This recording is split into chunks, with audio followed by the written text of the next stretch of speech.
త్రేతాయుగమున ఈ గిరిపైనే తపమునరించెను యాదఋషి. ధరాతలమ్మున అతని పేరుతో అయినది ఈ గిరి యాదగిరి.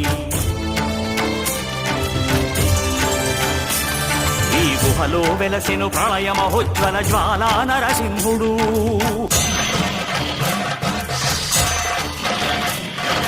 భక్తాభీష్టములన్నీ తీర్చే లక్ష్మీ నరసింహుడు.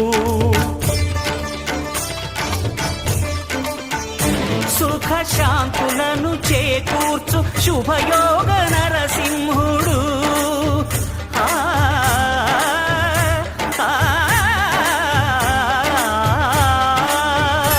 సుఖ శాంతులను చేకూర్చు శుభయోగ నరసింహుడు. నమో నమః నమో నమః. నమస్కరించెను నాలుగు దిక్కులు నఖముల వెలుగు